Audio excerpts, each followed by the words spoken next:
Perched atop Prism Tower in Lumiose City is a Darkrai. And when said tower began emitting mega energy, it caused the mon to go berserk. And it began creating portals that would lure others in to a hyperspace dimension, based on the dreams of the people and Pokemon living in Lumiose City, which looks conveniently like a grayed out version of the same Lumiose City that we've spent hours exploring already. This donut-haired girl, Ansha, wishes to catch a Rayquaza in the hyperspace dimension and give it to her mom, Diantha, because she needs a broken Pokemon to stop from being the most forgettable Pokemon champion. Well, other than that one.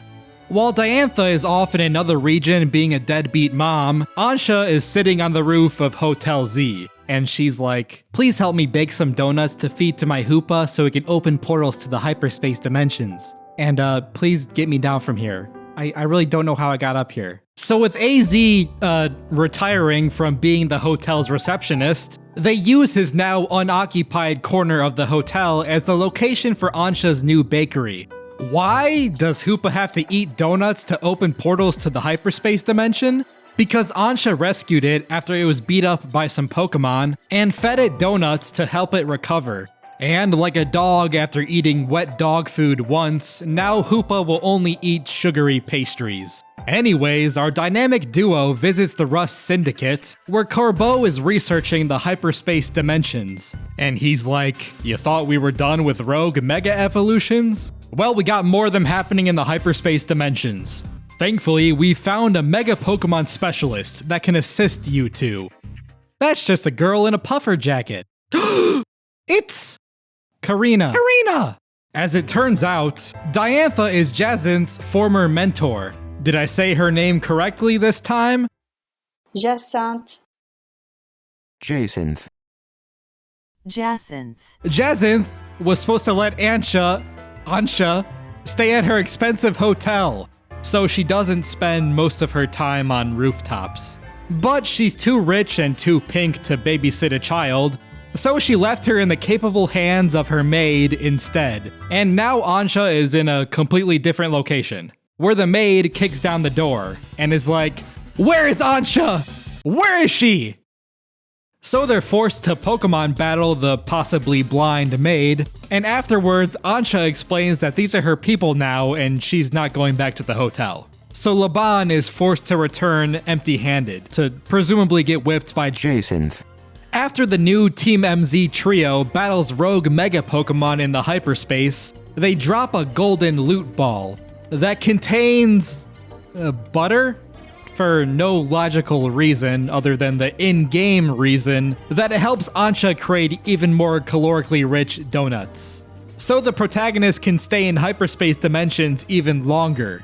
Except not really, because higher ranked hyperspaces cause time to go even faster. So in reality, the higher ranked donuts allow you to continue staying in hyperspace for about as long as you could before. After, Corbeau is like, well, I think that's enough nonsense to pad this DLC's runtime. Let's go to the hyperspace above Prism Tower now. So they create a donut that would instantly give you type 2 diabetes, and are able to enter into Darkrai's dream dimension, where Tawny is like, is that the ghost of my mother so I can finally get some closure? Oh no, it's just AZ. I had to live for 3,000 years and they won't let me rest for 2 months before bringing me back. So they beat up Mega Darkrai and contain it inside of a sphere, fixing the whole hyperspace debacle.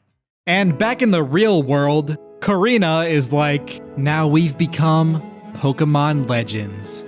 Alright, who's gonna help me catch a Rayquaza? Corbeau explains that Ansha needs to believe that she can catch a Rayquaza for its hyperspace to appear. Okay, so do we need to give her an inspirational pep talk, or go catch a Groudon and a Kyogre? So they return to the Donut Girl, so they can bake some donuts so they can enter into the legendary Pokemon's hyperspace. And she's like, I'm gonna need the berries to bake a donut that has 50 points in sweet, 210 points in sour, 370 points in fresh, 50 points in spicy, and 180 points in bitter. Can you repeat that? No. After so much grinding that I began to notice that when you hover over a hyperspace on the map, it sounds like Squidward when he walks. Ansha is able to create the admittedly cool looking legendary Pokemon themed donuts, and Team MZ is able to catch the 2 legendary creatures.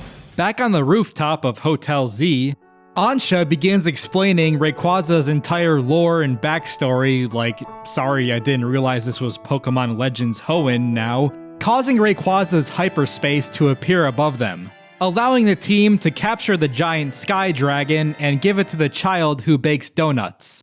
Ansha is like, I should probably return to my mom now. I bet she's worried sick about me. But how will the player capture all the Pokemon that we put in the hyperspace if Ansha and her Hoopa leave Lumiose City? Asked Nintendo. And so Ansha does not return to her mother and instead becomes a full-time resident at Hotel Z, which really isn't a hotel anymore, it's more like a donut shop with a bunch of teenagers living upstairs, who don't pay any rent because the landlord is 6 feet underground. Anyways, I better get a Unova Legends game next, Nintendo. I'm done asking nicely. Thank you for watching. If you have a game or a series they'd like to see me cover next, then let me know in the comments, and I'll try to get to it when I can. Thanks to my friend Soup for helping to draw some of the Pokemon for this video. And thank you for watching. Hopefully I'll see you next time.